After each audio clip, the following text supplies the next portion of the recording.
Did you really choose to watch this video, or did it choose you? It might sound like a strange question, but think about it. How many times have you clicked on something you didn't plan to, only to realize it minutes later? Whether it's a video on Instagram, a TikTok post, or an irresistible notification, the truth is, there are invisible mechanisms designed to grab your attention, and most of the time, you don't even notice. These mechanisms have names, strategies, and intentions. They're called mental triggers. But hold on, this isn't some conspiracy theory. It's science applied to human behavior, used for decades in marketing and now supercharged by social media algorithms. The problem? Most people are being influenced without even realizing it, and that affects what you consume, what you buy, what you believe, and even what you feel. In this video, you'll learn how these triggers work, why they're so effective, and most importantly, how to recognize when they're being used on you. And if you create content or work in marketing, you'll discover how to use these tools ethically, transparently, and with intention. Because in the end, the real question isn't if you'll be impacted, it's whether you'll be aware when it happens. If your attention is this valuable, it makes sense that so many are fighting for it. The internet has become an invisible battlefield where the prize is your click, or better yet, your focus. Platforms, brands, and creators know that just showing up on your feed isn't enough anymore. They need to capture your mind before someone else does. That's why videos are getting shorter, titles more dramatic, and notifications more persistent. Everything is carefully crafted to trigger your fastest, most unconscious instincts. Every time you scroll your feed, you're faced with dozens of micro-decisions, and most of them happen without you even noticing. And there's a cost to this. Over time, we lose not just minutes, but autonomy. We start consuming impulsively, reacting without thinking, believing without checking. It's like we're always one step behind conscious choice. But here's the good news: once you understand what's going on, you can start to take back control. And that's the next step. Before you react, you need to understand how your brain responds, and why it's so vulnerable to these invisible traps. Our brains are designed to save energy. Faced with thousands of stimuli each day, the brain developed a practical system: mental shortcuts. These are quick, automatic decisions based on past experiences and recognizable patterns. It's like your brain says, "I've seen this before, I know what to do." The technical term for this: mental triggers. These triggers act like emotional buttons. When pressed, they provoke an almost instant reaction: buy, click, share, trust. And it all happens with very little thought. It's useful when we need to act quickly, like crossing the street or avoiding danger. But when these triggers are activated digitally, the effect is different. We end up consuming content and making decisions based on emotion, not awareness. That's why marketers and content creators study these mechanisms so deeply. They know that by using specific triggers in a video title, a post image, or the tone of a message, they can provoke exactly the reaction they want. Understanding this isn't about becoming paranoid. It's about becoming conscious of how your emotions are being triggered and your decisions shaped. When you recognize the shortcuts, you gain the power to choose a different path. Now that we've seen how mental triggers work inside the brain, it's time to look at the ones that show up the most, and what they actually do to us when we don't notice them. Now that you get how mental triggers work in your brain, let's explore the most common ones, the ones that show up every single day in your feed, in ads, in videos, and even in the most innocent captions. And as we go through them, pay attention. You'll probably recognize moments when they influenced you without you realizing it.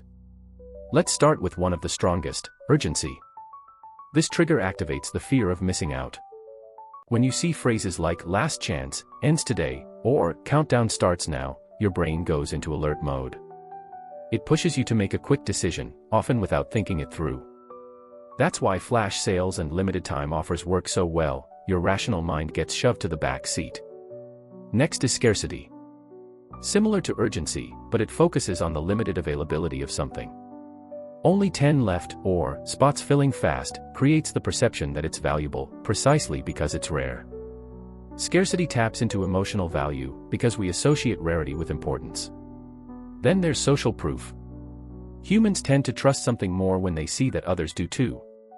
When a video has millions of views or a product has thousands of positive reviews, we feel safer clicking or buying.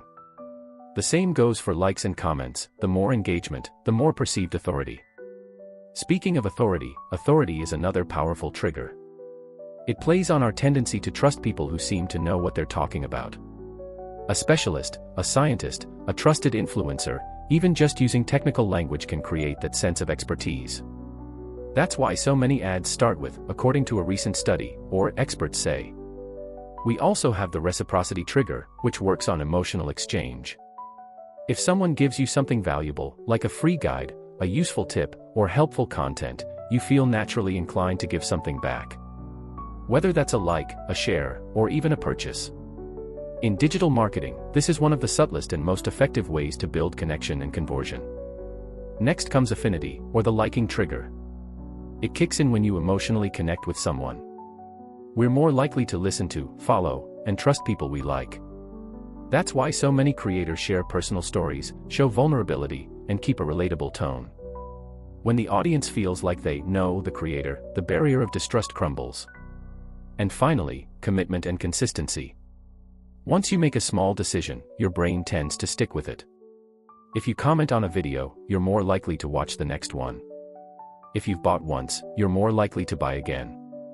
This trigger is widely used in marketing funnels, where a small first step leads to bigger decisions over time. These are just a few of the main mental triggers used in the digital world. On their own, they're not bad, they're tools. The real issue lies in how they're used. Are they being used to create real value and connection, or to manipulate and pressure decisions? Now that you can recognize these triggers in action, you start to see more clearly how the strategies behind content are built. And the natural question that comes next is, who's behind all of this, and how are these techniques shaping the way brands and influencers connect with you? If you thought these techniques were only used by independent content creators, the truth is much bigger. The biggest brands in the world live and breathe mental triggers. These companies don't just know about these mechanisms, they invest millions in behavioral research to apply them with pinpoint precision. Want an example? Amazon highlights how many units of a product are left, that's scarcity. The one-click purchase button removes friction and encourages impulse buys. Netflix uses social proof with phrases like, top 10 in Canada today, making you feel like if everyone's watching it, maybe you should too. Brands like Apple lean heavily into the authority trigger, featuring engineers, experts, and technical specs during product launches to build trust. Smaller companies use the reciprocity trigger by offering value upfront before pitching a paid product, like a free mini course that leads into the full version. None of this is accidental. It's carefully planned. Strategy. These campaigns are built to guide your attention, trigger specific emotions, and lead you to a final decision. But not all of them are transparent about it. Some brands cross the line, using fear, artificial scarcity, or misleading promises. That's why understanding how these triggers work isn't just interesting, it's essential. The more clarity you have, the more freedom you have to choose differently. Recognizing mental triggers is already half the battle. The other half is learning to protect your attention, and that starts with active awareness. Every time you feel a strong emotional pull or a sense of urgency to act, pause for a few seconds. Ask yourself, why do I feel like clicking? Is this really my decision, or one that's being pushed on me? Small pauses create space for conscious choice. Apps like Forest, Freedom, or even your phone's Do Not Disturb mode can help reduce digital noise. Another helpful practice is setting specific times to scroll social media, rather than opening it on autopilot. If something feels overly dramatic, emotional, or urgent, question the intent. Is the goal to inform you or pressure you? To deliver value or push a quick decision? And if you're a content creator, flip the script, use triggers to guide, not to manipulate. When your communication is honest, people can tell. And trust, unlike clicks, can't be forced. It's earned. At the end of the day, protecting your attention means protecting your freedom. And that changes everything about how you navigate the digital world. If you create content or work in marketing, understanding mental triggers isn't just an advantage, it's a responsibility. The difference between manipulation and guidance lies in the intention behind your message. Using triggers ethically means helping your audience make better decisions, not forcing them. For example, you can use urgency to remind people of a real opportunity, but without creating false pressure. You can apply reciprocity by offering something truly valuable, not just a bait and switch. The key is transparency. Another important principle is building trust through consistency. When your audience sees that you deliver on what you promise, mental triggers become natural reinforcements, not traps. Creating true connection also means showing vulnerability, telling real stories, and using affinity to humanize your brand. These triggers, when used with empathy, create a genuine bond between you and your audience. In the end, ethical use of mental triggers doesn't limit your reach, it expands it. Because when people trust you, they come back. And in this fast-paced digital world, coming back is the greatest form of engagement there is. Now you know, behind every click, like, or purchase, there's an intelligent system working to catch your attention. But you also know that by recognizing these triggers, you don't have to be controlled by them. Awareness changes everything, because once you understand the game, you play it with more clarity. You don't need to quit the internet. You just need to be more awake. Choose what you consume, instead of being led by it. Create with purpose, instead of just repeating trends. And when that happens, your content and your digital experience become more authentic. Now I want to hear from you. Which of these mental triggers do you notice most often in your online life? Drop it in the comments. This is the kind of conversation worth continuing, because the more people understand it, the harder it gets to manipulate them. And if this content made sense to you, share it with that friend who always says, just one more video, and ends up 2 hours deep into their feed. And remember, your attention is your most precious asset. Guard it like you guard your time, your energy, and your freedom.